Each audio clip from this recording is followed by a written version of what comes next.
इस्लाम धर्मामध्ये ज्या व्यक्तीला आदर्श मानलेला आहे, नजरी साहब का कि जब उन्होंने कोई बयान दिया तो उनके खिलाफ पूरे हिंदुस्तान के अंदर है तो अस्सलाम वालेकुम प्यारे दोस्तों, बुजुर्गों, हमारी माँ बहनों, अस्सलाम वालेकुम रहमतुल्लाहि बरकातहू। मैं आपका भाई मोहम्मद इफरान आज एक गुस्ताखे रसूल के ताल्लुक से बहुत बड़ी खबर लेकर हाजिर आया हूँ। वो खबर ये है दोस्तों कि एक गुस्ताखे रसूल ने हमारे नबी की शान में बहुत बड़ी गुस्ताखी की है। ऐसे गुस्ताखे रसूल के साथ क्या होना चाहिए, आज आइए इस वीडियो में सुनते हैं दोस्तों। इस्लाम धर्मामध्ये ज्या व्यक्तीला आदर्श मानलेला आहे, नजरी साहब का कि जब उन्होंने कोई बयान दिया तो उनके खिलाफ पूरे हिंदुस्तान के अंदर है तो नबी के शान में गुस्ताखी करने को लेकर देश के कई सारे हिस्सों के अंदर प्रोटेस्ट चालू है, विरोध चालू है और इंसाफ की मांग की जा रही है। जो सबसे ज्यादा प्रोटेस्ट कर रहे हैं वो एमआईएम के इम्तियाज जलील, उनके कई सारे इंटरव्यू सामने निकल कर आ रहे हैं जो कि मैं आपको बताने वाला हूँ। लेकिन इससे पहले पूरी अपडेट जान लीजिए, आखिर किन किया हमारे नबी के शान में गुस्ताखी और क्या बोला वो भी बताने वाला, और उसी के साथ किस तरह से पूरे देश के अंदर प्रोटेस्ट चालू है वो भी कुछ वीडियो दिखाने वाला हूँ। लेकिन ये सारी अपडेट जानने से पहले आप सभी से रिक्वेस्ट है इस वीडियो को पूरा एंड तक देखिए। लगे तो चैनल को सब्सक्राइब मत करिए, वीडियो को लाइक मत करिए, कुछ भी मत करिए, सिर्फ इस वीडियो को एंड तक देखिए क्योंकि ये वीडियो देखना आप सभी के लिए बहुत ज्यादा जरूरी है। तो चलिए वीडियो शुरू करते हैं। तो चलिए मैं आपको सबसे पहले बता देता कि हमारे नबी की शान में किसने गुस्ताखी की और क्या बोला। तो आपको बता दूं कि रामगिरी महाराज करके एक महाराज है, इसने हमारे नबी के शान में गुस्ताखी की। अब क्या बोला वो वीडियो मेरे पास है जो कि मैं आपको दिखाने वाला नहीं था, क्योंकि मेरे लिए देखना पॉसिबल नहीं तो मैं आपको भी दिखाने वाला नहीं था। लेकिन मैं आपको इसलिए दिखा रहा हूं, मजबूरी में दिखा रहा कि आप सभी को पता हो कि सलमान अजहरी ने सिर्फ एक डायलॉग बोला था बिना किसके नाम लिए, सिर्फ एक डायलॉग बोला था, तो अभी तक वो जेल में उनके नाम से कई सारे एफआईआर दर्ज हो गए और उनको बेल नहीं मिली, सिर्फ एक डायलॉग बोला था।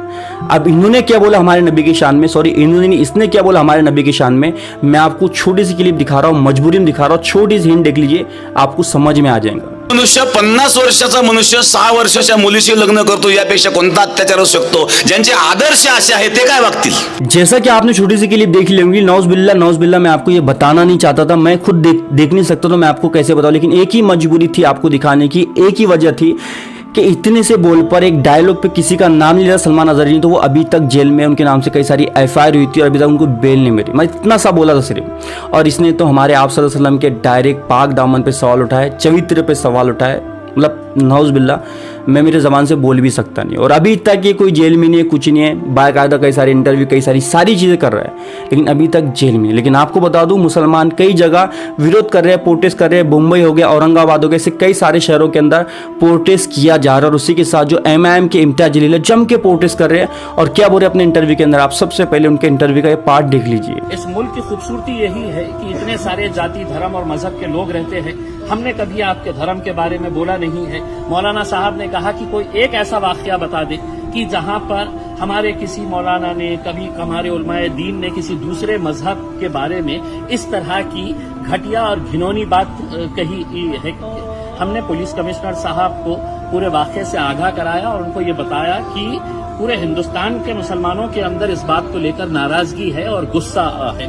ऐसे हालात के अंदर ये पुलिस की, सरकार की, प्रशासन की जिम्मेदारी होती है कि वो जो भी दोषी आदमी है उसके ऊपर कार्रवाई होनी चाहिए। हमने एग्जाम्पल दिया मौलाना सलमान अजहरी साहब का कि जब उन्होंने कोई बयान दिया तो उनके खिलाफ पूरे हिंदुस्तान के अंदर है तो कितने सारे एफआईआर रजिस्टर हुए, और आज भी मौलाना साहब जेल में बंद है। तो इन्हें क्यों छूट दी जा रही है? क्या इन्हें ये बोलकर किया जा रहा है कि नहीं आप कुछ भी बोलिएगा, हम आपको हाथ नहीं लगाएंगे करके? तो हमने साफ कहा है इसका कोई अंत नहीं होगा, इसका कोई एंड नहीं होगा। अगर इस मुल्क की खूबसूरती को अगर बरकरार रखना है तो ऐसे जो समाज के अंदर टेढ़ और दरारें और दीवारें पैदा करने का काम कर रहे हैं उनके खिलाफ कार्रवाई होनी चाहिए। अब आप एक बात समझ लीजिएगा, आज जुम्मे का दिन है, आज 3 अलग अलग शहरों के अंदर, नासिक में हिंदू सकल समाज की तरफ से मोर्चा निकाला जा रहा है, नमाज के वक्त निकाला जा रहा है, इजाजत कौन दे रहा है? नंदुरबार के अंदर है तो आज जुमे के दिन नमाज के वक्त में आंदोलन किया जा रहा है, अमरावती के अंदर किया जा रहा है, तो ये इजाजत कौन दे रहा है कि जुमे के दिन इस तरह के मामले को? हमने बांग्लादेश में अगर हिंदुओं पर अत्याचार हो रहा है तो ये बात समझ लेना कि वहां पर मुसलमानों के ऊपर भी अत्याचार हो रहा है। हमने दोनों ही हिंदुओं के ऊपर और मुसलमानों के ऊपर जो अत्याचार हो रहा है हमने उसकी निंदा की है। हमने उसको खत्म होना चाहिए, इसकी हमने कई जोर तरीके से हमने ये आवाज उठाई है, लेकिन वहां पे हो रहा है इसलिए अब नासिक के अंदर दुकानें बंद करवाओ, आप जबरदस्ती वहां पे है तो इस तरह का माहौल तैयार कर रहे हैं। तो हम समझते हैं ये एक सोची समझी साजिश का एक हिस्सा।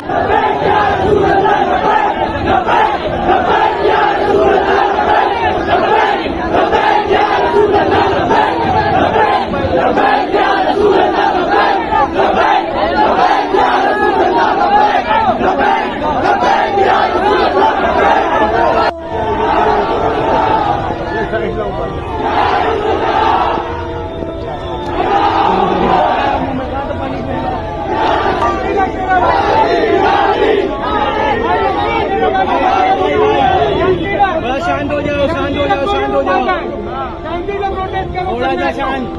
आज चीज की हमारे की कॉपी दिखाई जाएगी।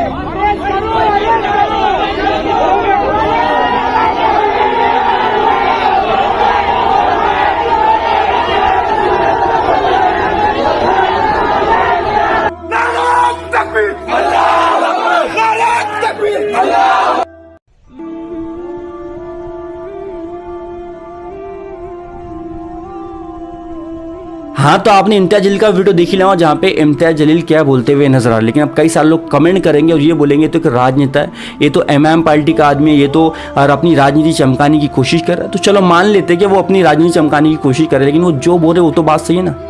बाकायदा वीडियो सामने निकल कर आया कि इसने हमारे नबी की शान में गुस्ताखी की, सारी चीज़ें की, तो ये तो बात तो गलत नहीं है ना। वो अपनी भले राजनीति चमका देंगे, उनका मैटर, लेकिन बात जो बोल रहे वो तो बिल्कुल सही है ना, 100% सही है ना। सलमान अजहरी को एक बोल की वजह से, एक डायलॉग की वजह से अभी तक बेल नहीं मिली और इसने हमारे नबी के शान में नाम लेके बोला तो अभी तक ये जेल में नहीं। ये इंसाफ क्या है? ज़रा आप हिंदू हो, मुस्लिम हो, कोई मेरे वीडियो को देख, ज़रा ध्यान लगा के सोचो कि इंसाफ तो सबके लिए एक जैसा होना चाहिए ना। उन्होंने नाम भी लिया तो उनको जेल में रखा गया, नहीं तो डायरेक्ट नाम लिया, बाकायदा हमारे नबी के पाक दामन भी जिसकी हम कस्में खाते हैं उस पर डायरेक्ट सवाल उठाए और गलत बोला, नऊज़ बिल्लाह। तो कहीं ना कहीं इंसाफ तो मिलना चाहिए ना। और मैं सब सारे मुसलमानों से एक रिक्वेस्ट करना चाहूँगा कि प्लीज़ जिसने करा उसी को बोलो, ना कि उनसे मज़हब से जो जुड़े हुए लोग हैं उनको बोलो, ना किसी और संतों को जो महाराज है उनको किसी को मत बोलो। जिसने बोला सिर्फ उसी को बोलो, क्योंकि हमारा मज़हब वही सिखाता है कि किसी के धर्म के बारे में कुछ मत बोलो। अगर कोई बोलता है तो वो गलत है, गलत है। किसी के धर्म पे उंगली मत उठाओ, किसी के धर्म को बुरा मत, क्योंकि हमारा मजहब ये नहीं सिखाता कि तुम किसी के मजहब के बारे में गलत बोलो, उसके मजहब पे उंगली उठाओ, तो उसके मजहब के देवी देवता की इंसल्ट करो, किसी की भी इंसल्ट करो। ये हमारा मजहब बिल्कुल भी सिखाता नहीं। मैं सब मुसलमान से रिक्वेस्ट करता हूँ कि प्लीज़ ऐसा मत करना। जिसने किया बस हमको उसको सज़ा मिलना चाहिए, हमको इंसाफ मिलना चाहिए उसी आदमी से, बल्कि उससे जो जुड़े हुए लोग हैं उनसे नहीं। तो आपसे भी ये रिक्वेस्ट है, किसी को कुछ मत बोलना, सिर्फ हमको इंसाफ चाहिए, सिर्फ जो मेन डायरेक्शन है उस पर फोकस करना और किसी लोगों पे नहीं। तो इतनी सी रिक्वेस्ट है। आखिरी में आपसे भी सिर्फ इतनी सी रिक्वेस्ट है, मेरे चैनल को सब्सक्राइब भी मत करना, वीडियो को लाइक भी मत करना, सिर्फ इस वीडियो को जितना हो सके ना उतना शेयर करना, उतना फैलाना, ताकि लोगों तक ये वाली इन्फॉर्मेशन पहुंचे। क्योंकि यार हमारे नबी का सवाल है, हम तो जान मान तान धन सब कुछ दे सकते हैं, लेकिन उनके शान के अंदर गुस्ताखी बर्दाश्त नहीं कर सकते। तो हमको सिर्फ इंसाफ चाहिए, बाकी हमको कुछ भी नहीं चाहिए। जिसने जो बोला, क्योंकि आज इसने बोला है, कल और कई सारे बोल सकते हैं, हालांकि कई सारे आते रहते हैं, लेकिन ये बात यहीं दब गई तो फिर ये मामला यहीं सॉर्ट आउट हो जाएगा। तो आप सभी से रिक्वेस्ट ज़रूर शेयर करो, हमको सिर्फ इंसाफ दो।